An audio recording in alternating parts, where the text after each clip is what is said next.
afternoon, ladies and gentlemen. Welcome to another exciting Propagandacast with me, your host, Imperial Dane.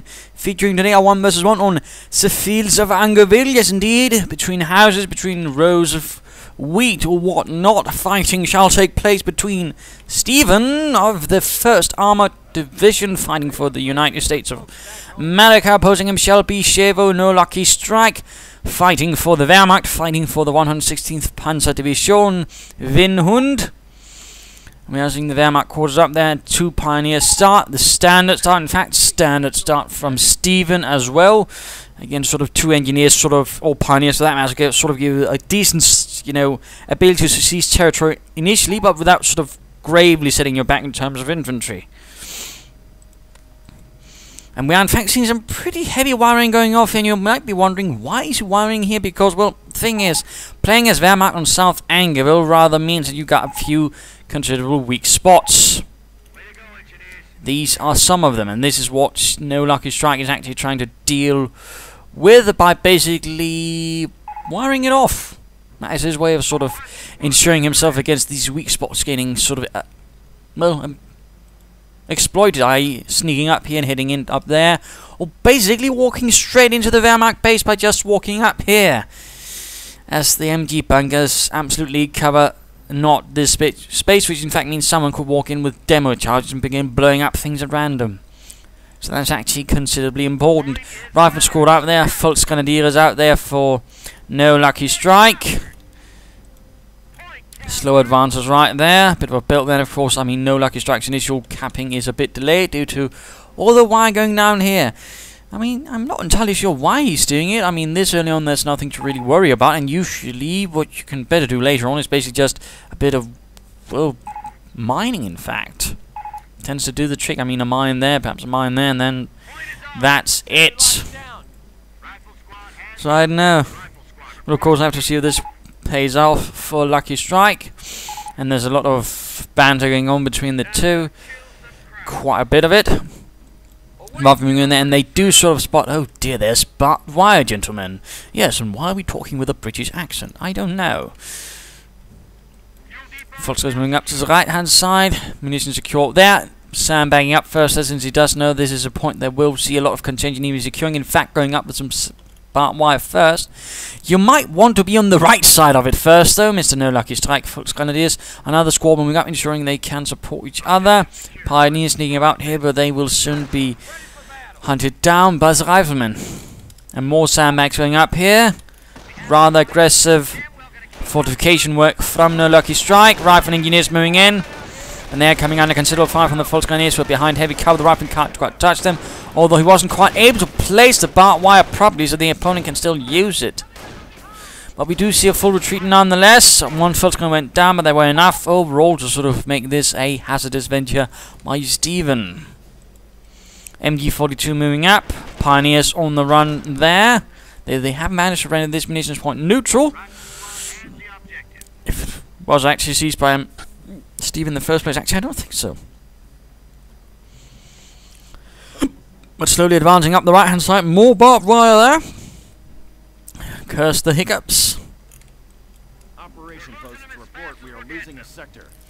MG42 waiting here. In wait. Another engagement here. Rifleman moving in. Volksgrenadiers could try and stop up, and we'll focus them down. Might be an idea to stop here at the neutral part of it and focus down the rifleman. Come on, there we go. In fact, he's first laying down sandbags. I mean, it's great, but thing is, this is actually a bit better behind light cover, because as you build sandbags, you actually become an easier target.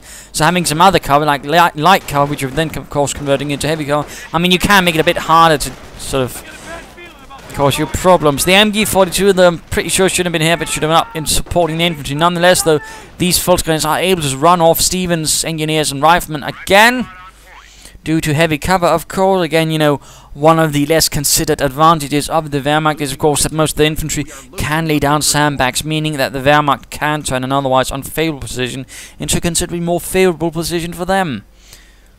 Supply lines are broken. And again, it is something that, if well used, can really sort of make the Wehrmacht a bit harder to take on head on. Or for that matter, from the flanks, and of course you can then sort of cover the flanks with sandbags as well. More barbed wire going up here to cover this area, to try and funnel Stephenn towards this area. MG42 moving about there. Mines going down there, lovely, although in this case, of course, Stephenn is now aware of the mines, laying up an MG42 behind some crates, filled with something. And rewiring right there. No Lucky Strike having hold of some parts of the right hand side, but he's clearly not got majority map control like Stephenn does. MG42 setting up, catching a few of the riflemen, and oh, not quite. Full assault going in from Stephenn. More riflemen heading up. The engineers getting cut down, perhaps. False guns quickly pulling up. Riflemen getting suppressed by the MG42.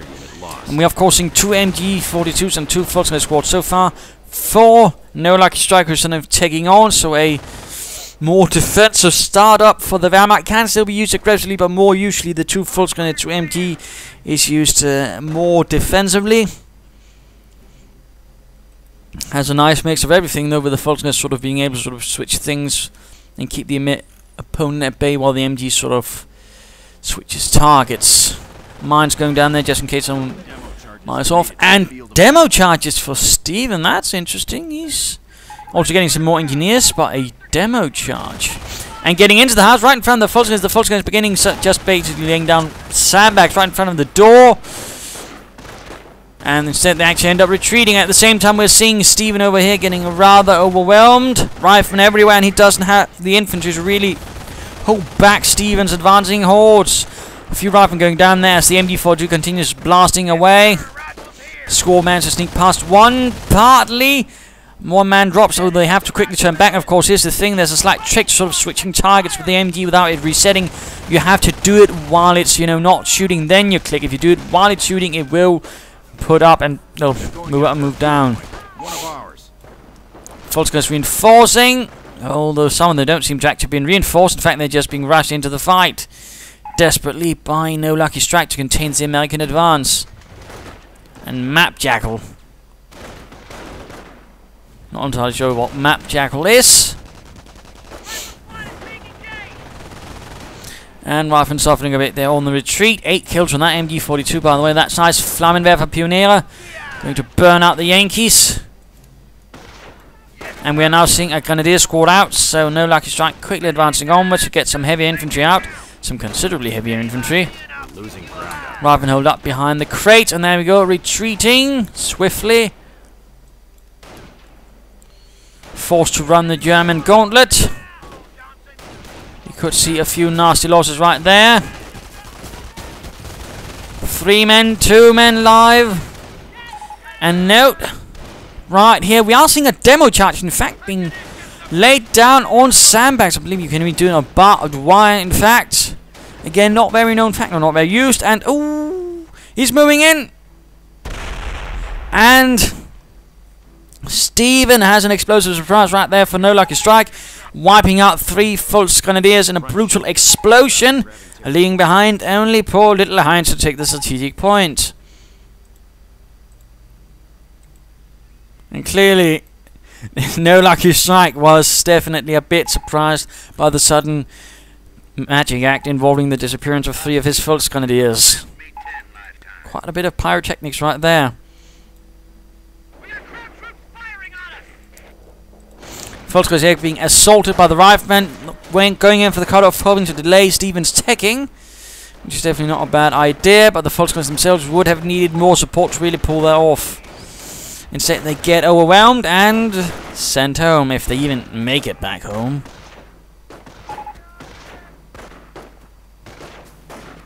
And again, this is just Bandit, trust me. They don't actually dislike each other. I think, anyways. But some considerable reinforcement will be needed of the False Grenadiers.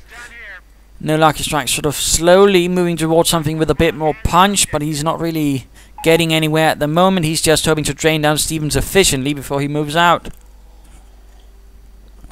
which is somewhat a dangerous approach. Supply going up for Stephenn now. Rifleman sort of waiting over there. First armoured so far, mostly relying on the infantry. of its armoured rifles, which did rely heavily on armoured half-tracks. Another pack out, so I mean, clearly, No Lucky Strike is worried about armour, and of course, that's sensible, because why? He hasn't really seen a lot on the rifleman. He's seen nothing. He's not seen armoured cars or anti-tank guns as well, which rather indicates as a rule of thumb that someone's going for the tank depot. In that case, he wants more than one pack, because one pack against a tank depot is, well, begging for problems for the large part of the game. Assault going in there, flamethrowing. No, they're not even flamethrowers. Apparently they were just sort of feeling frisky. Oh, hey, let's go cut some wire. Yes. Oh, no. MG. It looks like No Lucky Strike is making ready for an advancement. There's large infantry force moving up. Volksguns, Grenadiers, and Pioneers with flamethrowers. Riflemen coming under attack. More riflemen moving up on the flank. MG-42 moving in to support the entire endeavour as well. Where did the flamethrower Pioneers go? Apparently they decided not to move at all. Riflemen moving up. MG-42 is not set up to actually cover this. And a strafing run. Oh, the inhumanity. And we just saw 7 German infantrymen completely gone. A lot of wounded and no medic bunker to really help them. And now we've seen chaos right here. Riflemen sneaking in, and there's nothing to cover it. The MG-42 could not cover. Pack could get overrun. Pioneers trying their best. Pack desperately being pulled out. The Pioneers retreating. The MG-42 setting up its flanks. Marginally secured by mines. Mine goes up there. In fact, getting quite a few riflemen. Others advancing straight into the line of fire of this Schweres MG-42. Gunning down and murdering several Americans. Americans are seizing territory from us. That was quite brutal. Kampfkraft center going up. Troops reinforcing. The Yankees are grabbing our territory. And more demo charges going down for Stephenn. More high explosive hijinks. We're losing a sector. Pretty much hiding them wherever he can. He seems pretty good at it. Must be some sort of sport in Australia where he's from. Just hiding explosives and rigging them to blow. Engineers are coming under fire. Volksguns moving up. Oh no, they're moving straight for the cover. They're moving straight for their prepared position and into a prepared demolition charge. Oh no, that was entire Volksgun squad just vanishing right there. Heavy losses. Veterans won up, but No Lucky Strike is now lacking in an infantry squad.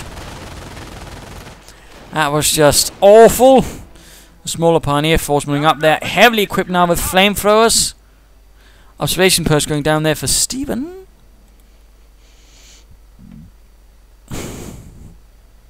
And going straight for the victory point there as well. Bit of harassment. No Lucky Strike clearly shocked by the application of high explosives against his men and that wooden cart.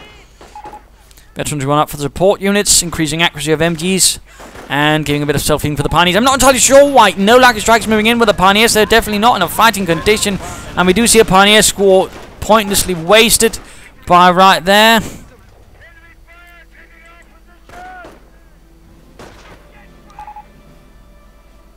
That definitely did not work out. Supplies taken. Pass back.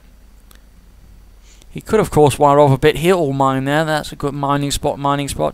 Grenadiers. No, they decided not to equip with a Panzer Division. Tank Dave's up. We have not yet actually seen anything out of it, though that might soon happen. Assault phase ready. And an MG actually being equipped for the Grenadiers. Interesting. Interesting. You're losing territory. Riflemen now advancing. And there we go. I mean, in a sense, No Lucky Strike knew what was going to happen. Nonetheless, they're equipped with the MG rather than the Panzer Division.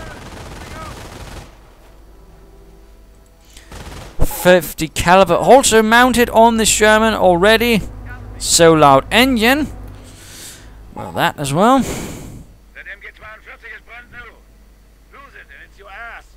And there we go. A brand new MG-42. Sergeant pointing out that if they lose it, it's their ass. Sherman moving out. Rifle moving in, flanking. Ooh, minesweepers, or did he somehow just... Yes, indeed, minesweepers, and a demo charge. Grenadiers in a bit of trouble against the Sherman. Need to retreat, or at least... Oh, another Grenadier down. Down to 2 men with very little health. Rifleman sneaking up there.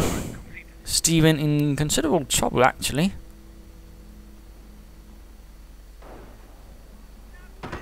Yet the Grenadiers remain at the front.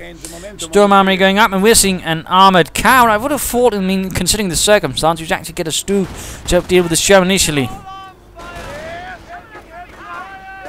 And actually getting into the building, Rifle moving up.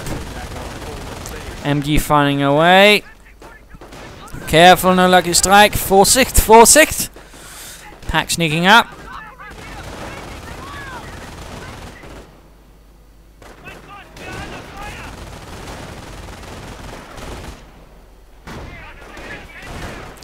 Assault pulling up there. And the first armoured car out.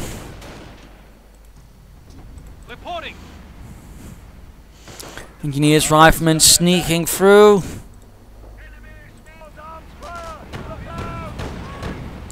And there we go, armor car unleashing several kinds of death. While the Sherman is patiently biding its time. Still no Stuke for no lucky strike, though. Another Grenadier squad out, adding more infantry. Panzer Division being equipped there.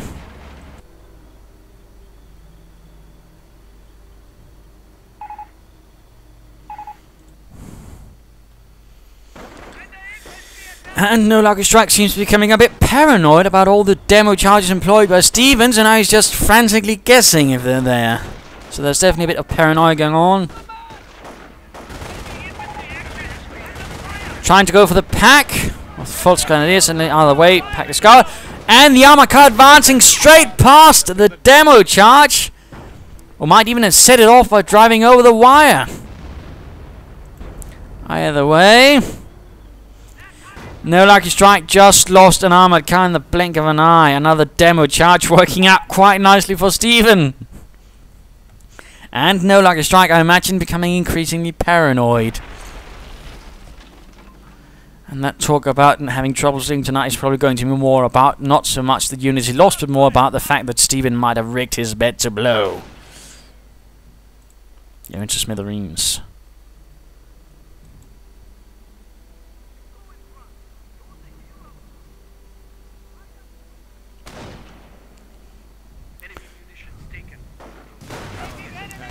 Grenadiers getting jumped. Another Sherman out. Adding additional anti-infantry firepower for Stephenn and basically just more armor. Sherman, though, this time around running into a lot of problem, and of course Grenadiers. Ooh, strafing run. Gets the pack crew. Nasty. Very nasty. Rather advancing, full screens on the run. They might not make it. Grenadier MG42 providing support. Sherman moving in, dodging a Panzer Division. Still no Stuke for No Lucky Strike. Instead, another armoured car. Well, the first one's getting salvaged. Second Sherman moving in. We're seeing a full retreat right there for No Lucky Strike, since he's got nothing to actually cover against armour now in the northern part of the map. A success for the first armour against 116th Panzer Division, Vinhund.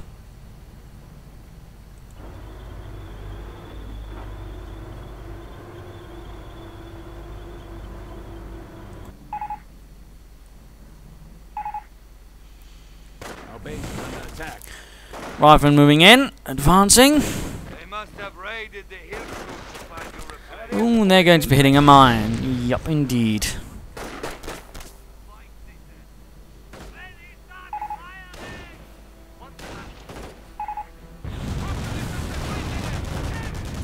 Flamethrower ponies moving out. MG and Grenadier. MG is also moving out. Another squad running straight into another MG. Another mine goes off. And a recon run by the looks of it. And these riflemen just continue at it. Despite getting hammered. And oh, that was actually a strafing run perhaps going on right there. No medic bunker, by the way, for No Lucky Strike. Or no medic station for that matter. For Stephenn, I think either would benefit from the other. Observation post then, the high munitions, by the way, quite nice.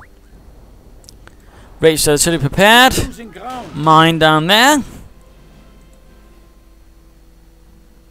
And Rage artillery going in on the rifleman. Will Stephenn... Oh, that was not really a good one. Gave plenty of warning time. 3 men down for 125 munitions. Perhaps not the best. And an observation post up for Stephenn. In fact, lots of observation posts. He's clearly, you know, lining up for some heavy aircraft usage, but even also the demo charges. So, really interesting there move there by Stephenn. In fact, getting 64 munitions per minute. That's 1 minute munitions per second. And there we go, 1 down, decreasing things a bit.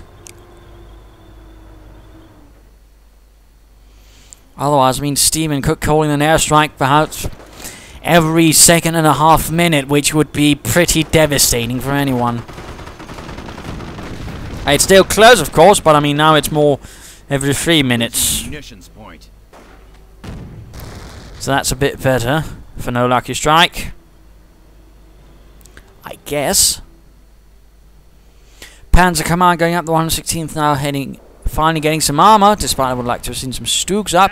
Rather than going in there, Pack has still not been recruited, and out.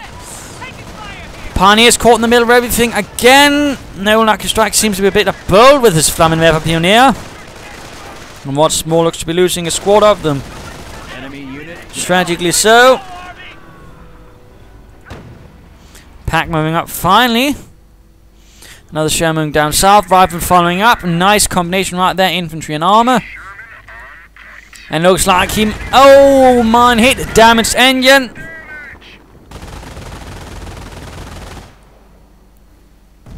And of course the Americans were quite happy about the usage of air power, you know, during Normandy, and certainly that's one of the sort of things that they actually were said to do a lot of damage. But here's the thing though, for the larger part, the Germans did quite a bit to ensure that largely American air power was about only 33% effective.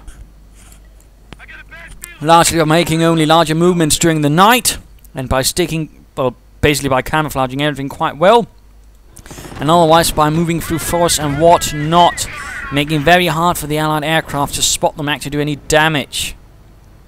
Plus, of course, the entire anti-aircraft coverage with all the AA guns. So those, of course, are also important bits to remember. Assault going up there, going for the cutoff again with a few grenadiers. No veterans to for the enemy yet, and Stephenn floating an awful lot of resources. I'm not entirely sure why he's doing that. But there we go, anti-tank gun drop in. There's a demo, I know. I'm not entirely sure where the demo charge is supposed to be. I don't see anyone. But grenadiers are getting assaulted and retreating. Another mine goes off. And right here just getting murdered. But the Panzer Command is up.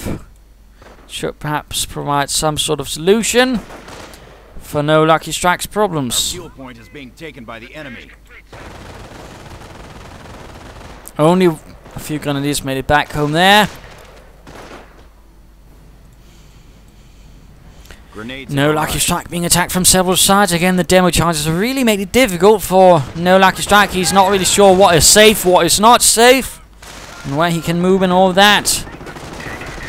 Plus, of course, the infantry loss it has cost him has also been quite considerable. Rage artillery going in and does nothing. Largely misses all the advancing units. Packs getting cleared out, leaving Stephenn without one. Again, we're seeing a Panther out. Panzerkampfwagen 5. Sherman immobilized, but there's an anti-tank gun coming right there. Another Sherman still moving about with a damaged engine. Grenadiers moving up with a Panzer Schreck.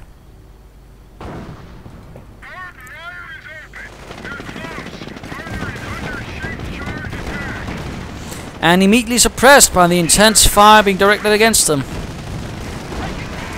Quite nasty. That bunker cleared out. Armored car went down.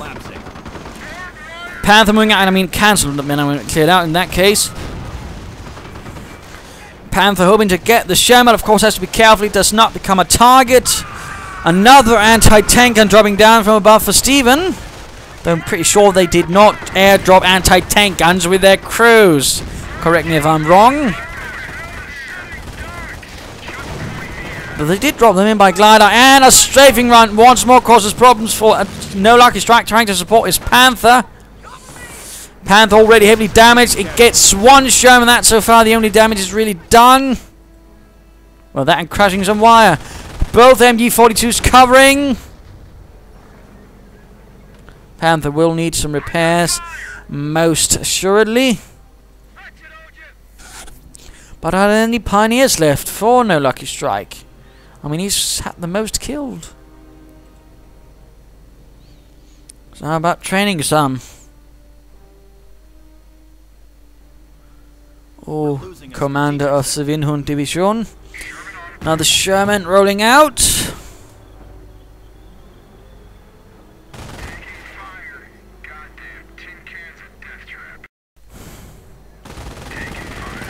Sherman unleashing hell, spotting the observation post. Resource drop is now available.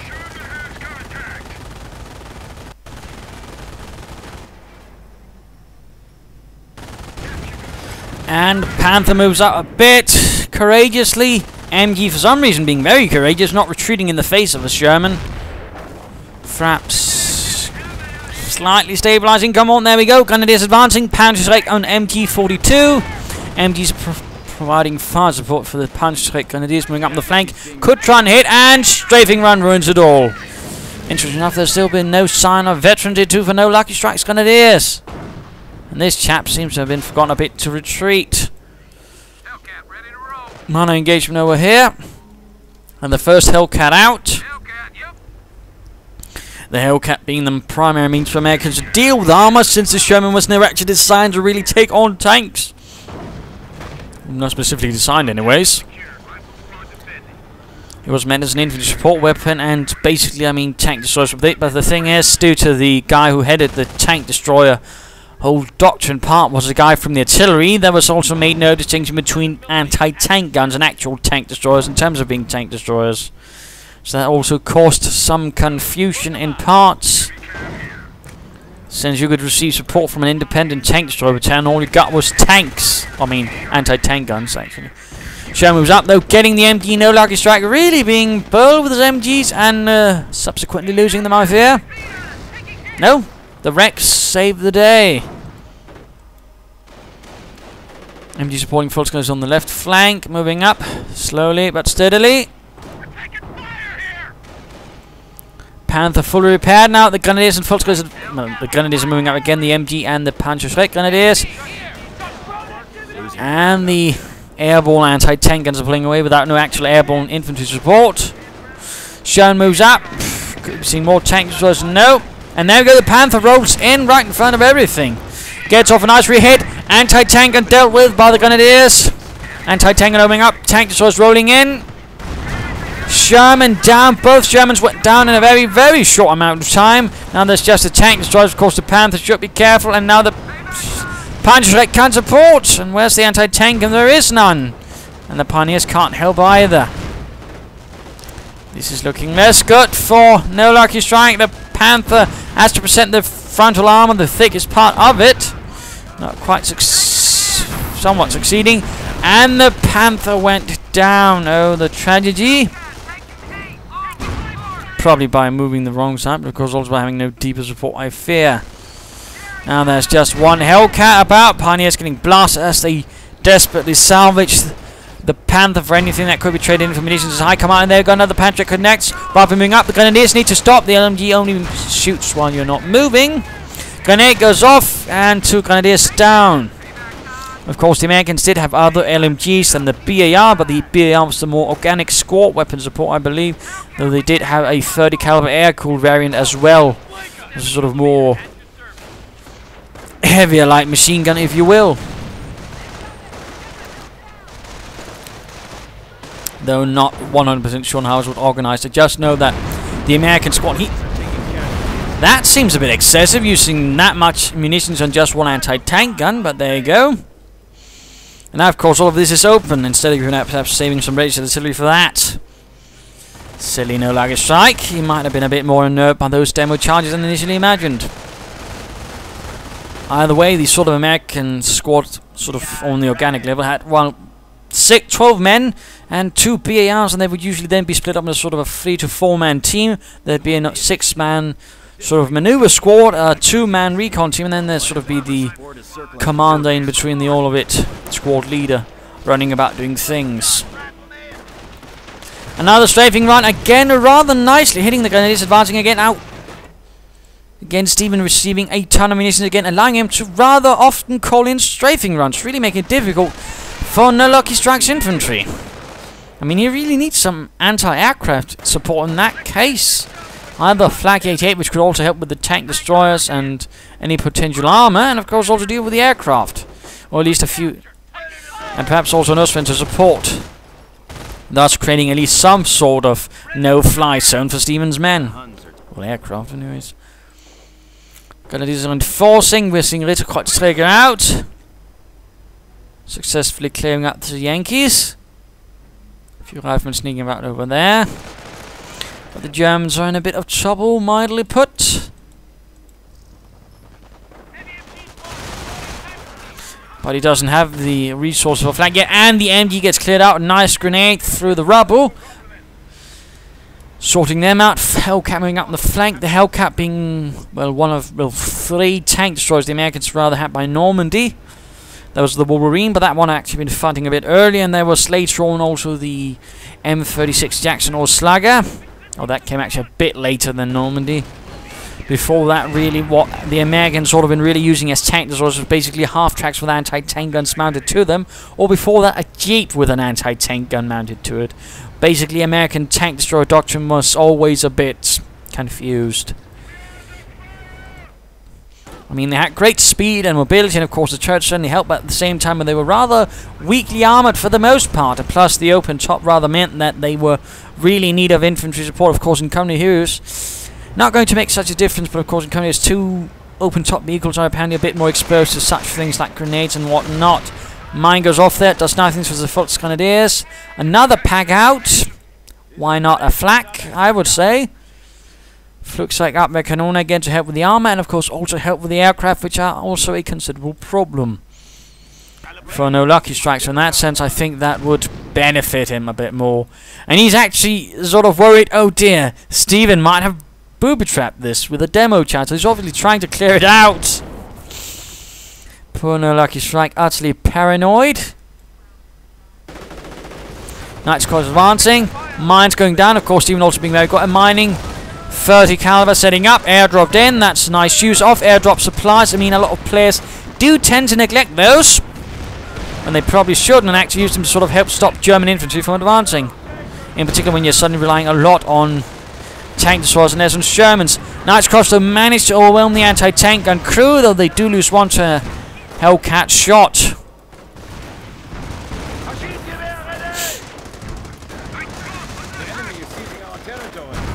Some poor bastard managed to get caught rather far behind. Americans retaking what was on the left. Raised artillery opening up on the riflemen, and they do get out of there. Nice and mostly dandy.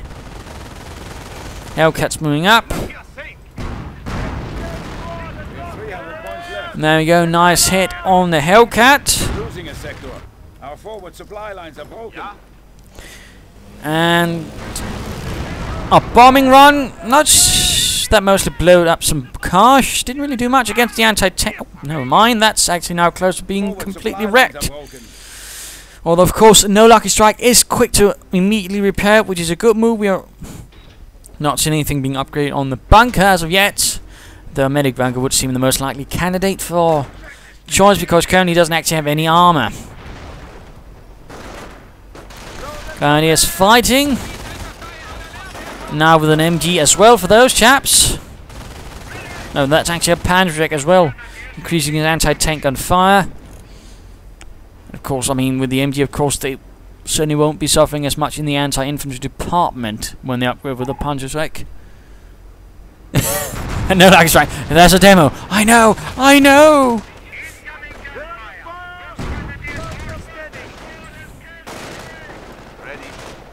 Rifleman hunting down the Volksguns over here. We could see a grenade. Still no veteran 2 for the infantry though. And there we go. Granate. Volksguns getting run off.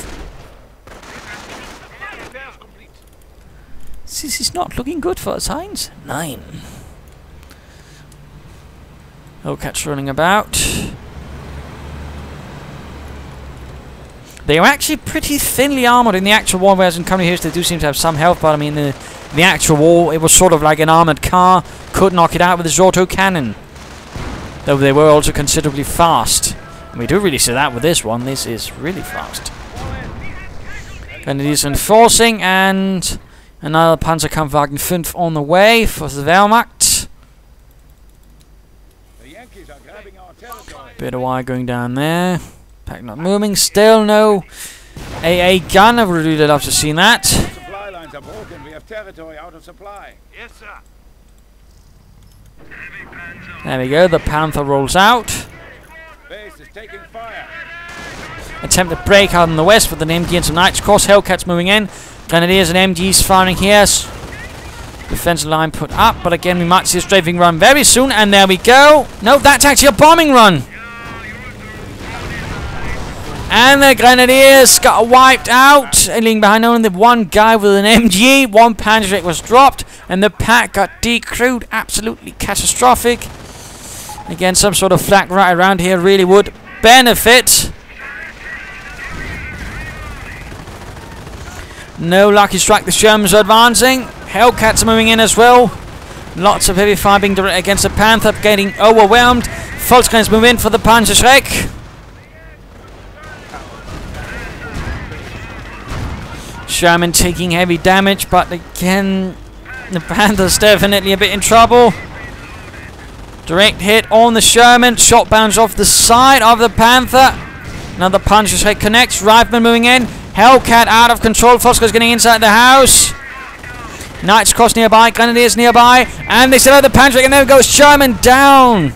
Sherman down, blew up, so Yankee Panzer is no more. Riflemen are moving in. MG firing, Knights cross firing, but they get off a sticky bomb. This could be the end of the Panther. And it is veterancy free for the Riflemen. And the Volkskriegs for some reason are roaming straight at the Hellcats. What are you doing, Helmut? And he's dead. What a shame. Also, both up supplied upgrades. Good. That is really good. I mean, something that can actually hurt an American if he's not careful, he doesn't get it. More Hellcats arriving. Knights cross-charging straight into the 30 caliber, and they do get suppressed. Hellcat moving out. Grenadiers also advancing and also getting suppressed. One should not underestimate the 30 caliber. Under the right circumstances, it can actually make it very difficult for the Germans to advance. And this 30 caliber's really done quite a good job of that. Every time that No Lucky Strike tried to advance, the 30 caliber would lock him down.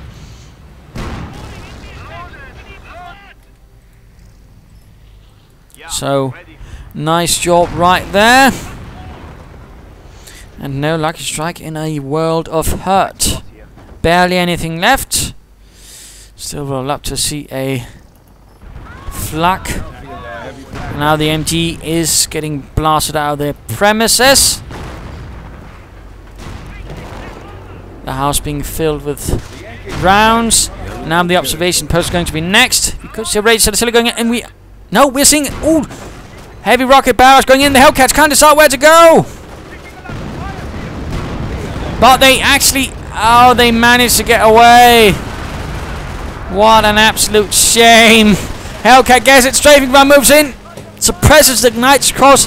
Pins the Grenadiers. Airborne infantry arriving on the field. Observation post, though, still standing. The airborne run off. Another Grenadier squad finished. 30 caliber advances ever slowly on the German lines and opens up again. Spitting quite a volume of lead at the Germans.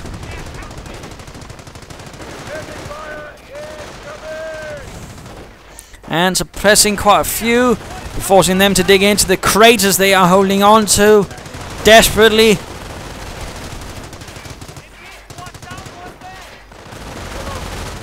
Heavy machine gun fire being directed, and veterancy 2 for the 30 caliber. For the far line appears defensive propaganda, inspiring the German Grenadiers to greater feats of survival. But it might just not be enough. Grenades are being locked, veterancy free Riflemen. These Grenadiers just need to retreat. They're so low on health. 30 caliber and the BAR finish them off. The MG42 in the house is also considerably low in health. I mean, and no Lucky Strike is at the end of his tether. There's barely anything left. And I accidentally turned on fog of war. My apologies. Barely anything left for no Lucky Strike. Barely anything. A few Grenadiers, Knights Cross, an MG, and some Pioneers. But that is barely anything.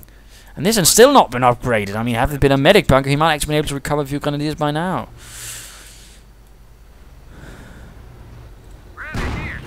And I really think the flak could have helped him a bit.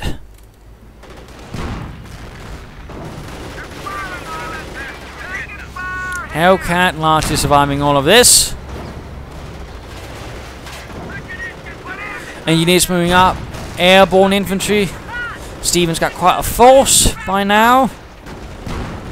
Pack recruit by a few plucky grenadiers, and it gets wrecked because it's not been repaired. The anti-tank gun finishes it off, I believe. The Knights Cross are moving in, trying to clear out all of the anti-tank guns, making things a bit easier.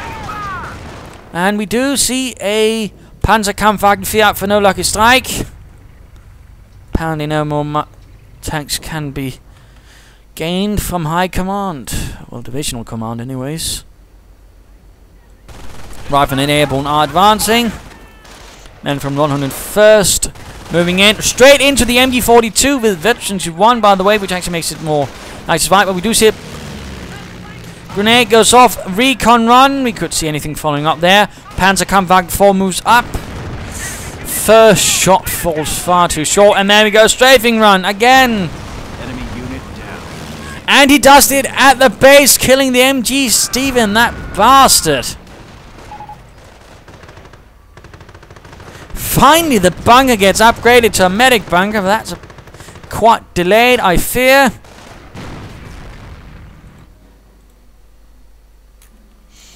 Medics, they're quick to pick up the survivors. Objective secured. Rifle squad defending. The few who did not get killed. Stephenn with more Shermans on the way. And that Veteran 2 30 caliber. Rather than going for the few point that no Lucky Strike is still holding on to. More on the way from the Panzer Command. Could it be another Panzer 4? Pioneers salvaging what they can. A desperate effort by the 116th Panzer Division Winhund, formed from a reserve Panzer Division and, well, the 16th Panzer Grenadiers from the Eastern Front who had been shattered there. They were formed into a full division, a full Panzer Division, and just saw action by the time of Normandy. Although most of the basically the entire Panther Battalion was handed over to the 2nd Panzer Division, who had themselves handed over their Panther Battalion to the 21st Panzer Division, who were in the British sector. So yeah, always a bit of fun that. And sometimes basically all the Panther Battalions would be detached or get handed over to someone else.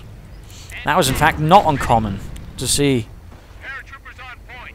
For example, one Panther Battalion was actually formed alongside a battalion of Tigers to form the Schwere Panzer Regiment on the Eastern Front, which was quite the armoured formation. We're seeing an Ostwind Flak Panzer out, which is definitely no match for all the Hellcats and Shermans.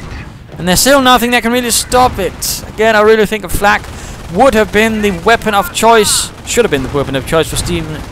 No Lucky Strike against Stephenn's armoured forces. Instead, more Shermans and Hellcats roll through his lines, crush his armour and his hopes. Enemy unit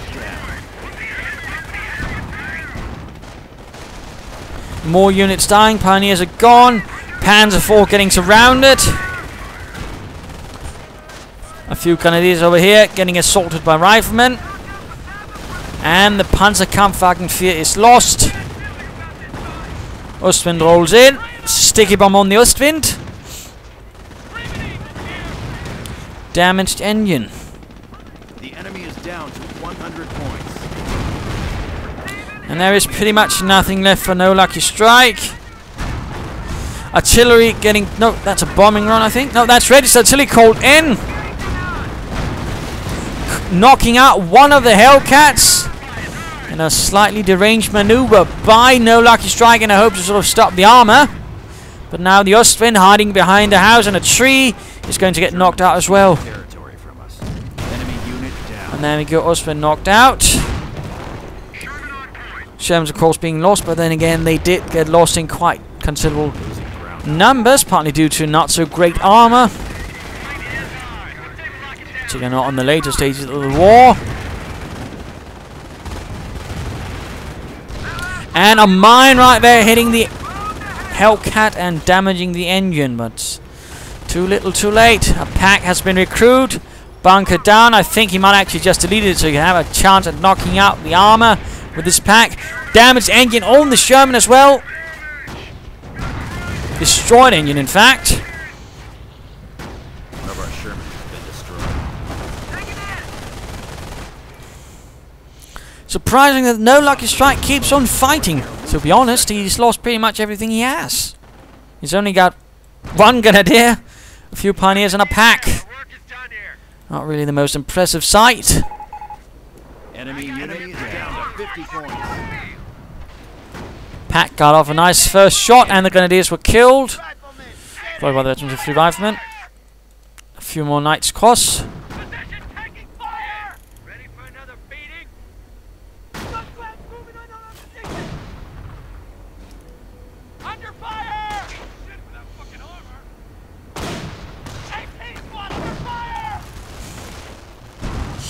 And the Pioneers moving in. It's getting increasingly unserious. Let's just beat this up. The enemy is down to 25 points. And there we go. I mean, he pretty much says that the demo charges pretty much messed things up for him. And of course, I mean, that's another part of Company Heroes, the mind games. The mind games of Company Heroes can actually do quite a bit as well. The sort of, you know, keeping your opponent guessing, what is he doing? What is safe for me? And again, the demo charges really played on that. They really made No Lucky Strike absolutely paranoid. And plus, never mind, they cost him quite some losses. I mean, we're talking 1 False Grenadier squad, 1 armor cannon, and some other False Grenadiers, and that's just for some munitions. I mean, that's really devastating. Of course, it might not have worked on other if the opponent hadn't really been so heavy with wire and sandbags. But on the other hand, when he did go, there you go. I mean, he was really able to punish him for it in some rather creative ways.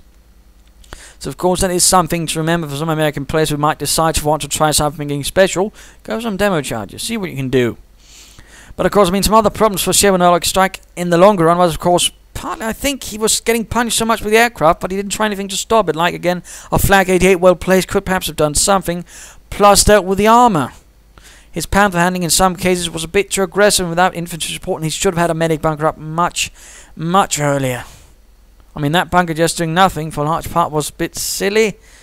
I mean, it's actually fun to see both of them go for observation posts. That was great. And I mean, Stephenn, you know, really managed to push his munitions way into the sky and really just getting a ton of it per minute. That's really amazing. But I mean, nice strike, but No Lucky Strike. But his sort of start plus some other things rather meant that Stephenn had a much greater, well, much easier task in containing him and basically sorting him out. Whereas No Lucky Strike had much trouble sort of also breaking out, partly also because of his doctrinal choice. And those rocket strikes were a bit wasted. He perhaps should have gone for terror or for blitzkrieg, and perhaps that might also have helped him sort of break out. Sadly, that never happened. Instead, he got beaten. So there you go. Hope you enjoyed this match. Hope you learned something from it. If you did, why not subscribe and tell your friends? And if you didn't, well, why not send a replay of your own or provide some feedback in the comments? This is Imperial Dane saying cheers, and, you know, check the comments for my Facebook page and Twitter links.